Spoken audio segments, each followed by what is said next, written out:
उत्पत्ति देखो, ये 103 पृष्ठ पे, 102 पर हमने पढ़ा था, 103 पृष्ठ पे रुद्र संहिता, और यहाँ छठा अध्याय समाप्त हो गया ये विष्णु जी का नाम बता के।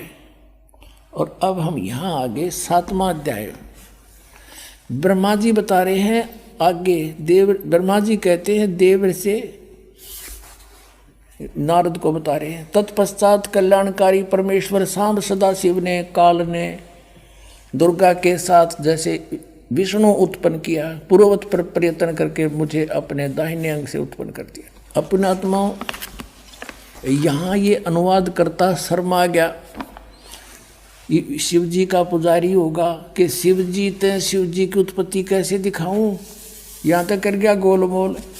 और दिखाएंगे आपको, कहते चोर चुरावे तुमबड़ी वो गड्ढे पानी में, वो गड्ढे हुआ ऊपर आवे न सच्चाई छनी ना। अब देखो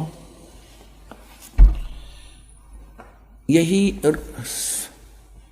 रुद्र संहिता हम पढ़ रहे हैं, और ये संक्षिप्त शिवपुराण 110 पृष्ठ पे यहाँ लिखा है कि इस प्रकार ब्रह्मा विष्णु तथा रुद्र इन 3 देवताओं में गुण हैं, परंतु शिव गुणातीत माने गए हैं। अब ब्रह्मा विष्णु रुद्र यु शंकर, ये तो हो गए 3, और इन तो चौथा यु, इन मत गुण है रजगुण ब्रह्मा सतगुण विष्णु तमगुण शिव शंकर, और यो शिव कहते गुणातीत माने गए। ये हो गए ना, 4 हो गए बड़े यहाँ पर। और अच्छा कंसेप्ट क्लियर होगा, दिखाते हैं आपको इसी शिवपुराण के 24-25 पृष्ठ पर आपको दिखाते हैं। एक समय ब्रह्मा जी और विष्णु जी का इस बात पर युद्ध हो गया। ब्रह्मा जी को भ्रम था कि मैं सृष्टि उत्पत्ति करता हूँ, विष्णु जी को भ्रम था कि मेरे नाभि कमल से ब्रह्मा की उत्पत्ति हुई है, जो मेरा पुत्र है। इससे बात पर कहा सुनी युद्ध हो गया कि तू मेरा बेटा, उन्होंने कहा मैं तेरा बेटा। उस समय इस काल भगवान इनके पिता ने इनके बीच में एक शिवलिंग खड़ा कर दिया, तेजों में स्वतंभ। तो ये युद्ध छोड़ के उसके ओर छोड़ जानने लगे।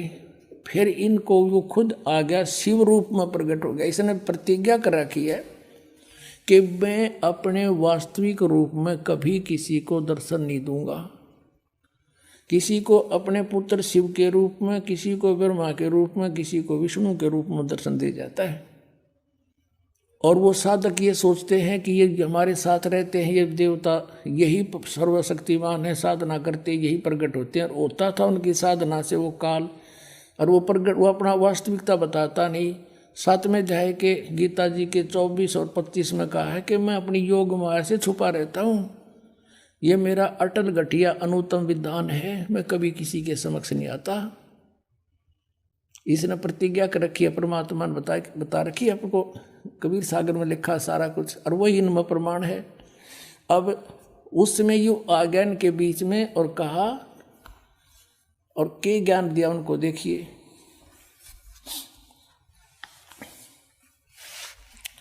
ये है विद्वेश्वर संहिता संक्षिप्त शिवपुराण पृष्ठ 24 पे। ये है वो शिवलिंग, यानी सतम, तेजों में सतम ब्रह्मा और विष्णु के बीच में खड़ा कर दिया। और फिर ये देखिएगा 25 पृष्ठ पे, ब्रह्मा और विष्णु ने पूछा, प्रभो, उस शिव रूप में खड़े भगवान काल से पूछा, सतकाल रूपी ब्रह्म से कि ब्रह्मा और विष्णु ने पूछा, प्रभो सृष्टि आदि 5 कर्तव्यों के लक्षण क्या हैं, यह हम दोनों को बताइए। भगवान शिव बोले, ये भी अनुवाद करता तो शिव कहेगा था वो काल इनका पिता।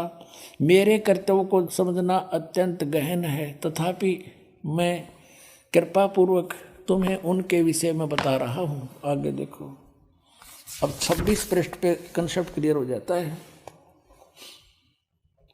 ये 26 पृष्ठ पे शिवपुराण का, यहाँ देखिएगा। पुत्रो, यू काल कहता है ब्रह्मा और विष्णु को, पुत्रो, तुम दोनों ने तपस्या करके प्रसन्न हुए मुझ परमेश्वर से सृष्टि और सतिथि नामक 2 कृत प्राप्त किए, और ये दोनों तुम्हें बहुत प्रिय हैं। इसी प्रकार मेरी विभूति स्वरूप रुद्र और महेश्वर ने, ये ने है, मैं नहीं है, दो अन्य उत्तम करते संहार और तिरोभाव मुझसे प्राप्त किए हैं। अब ये देखो, ब्रह्मा विष्णु महेश हो गए दोनों, ब्रह्मा और विष्णु, और दो ये रुद्र और महेश्वर हो गए, और पांचवा यू बोलनिया जो इनको पुत्र कह है, और परंतु अनुग्रह करते दूसरा कोई नहीं पा सकता। अनुग्रह यानी कृपा नहीं कर सकते तुम, कोई भी नहीं कर सकता, जो जैसा करेगा उसे भरना पड़ेगा। अब यहाँ फिर क्लियर हो जाता है कि ये काल है, ब्रह्म है, जिसने गीता बोली थी। इसी शिवपुराण के 26 पृष्ठ पे रुद्र संहिता के यहाँ देखना, पुण्यात्माओं कमाल कर रखा है। ये कहता कि मैंने पूर्व काल में अपने स्वरूप भूत मंत्र का उपदेश किया है, जो ओंकार के रूप में प्रसिद्ध है। वह मंगलकारी मंत्र है। सबसे पहले मेरे मुख से ओंकार ओम प्रकट हुआ, जो मेरे स्वरूप का बोध कराने वाला है। ओंकार वाचक है, मैं वाच्य हूँ। ये मंत्र मेरा स्वरूप ही है। प्रतिदिन ओंकार का निरंतर स्मरण करने से मेरा ही सदा स्मरण होता है, काल का स्मरण होता है।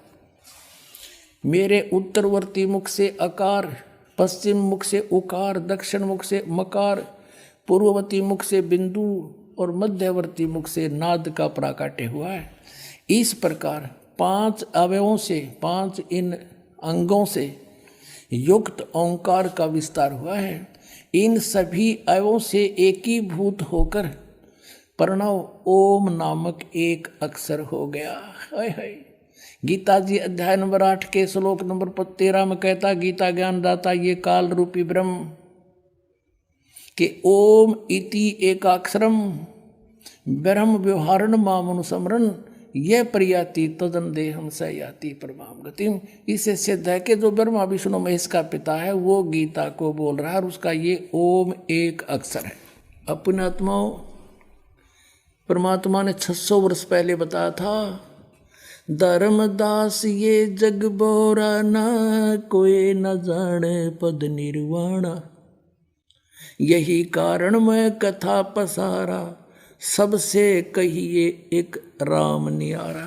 अब अपनी महिमा आप ही बता रहे हैं। अब मैं तुमसे कहूँ चिताई, तेरे देव की उत्पत्ति भाई। कुछ संक्षेप कहूँ गहुराई, सब संशय तुमरे मिट जाई। कहते हैं माँ अष्टंगी पिता निरंजन, ये जमदारुण वंशन अंजन। पहले कीन निरंजन राई, पीछे से माया उपजाई। माया रूप देख अति शोभा, देव निरंजन तन मन लोभा। निरंजन कीने भोग विलासा, माया को रही तब आशा। 3 पुत्र अष्टंगी जाए, ब्रह्मा विष्णु शिव नाम धराए। अपने आत्माओं, ईब तक परमात्मा सामने आकर खड़ा हो गया कि आई एम गॉड। कबीर साहब कहते हैं आई एम गॉड। और बालक तो बालक अंधे से अंधा इन वचनों को सुनकर समझ सकता है कि हु इज गॉड।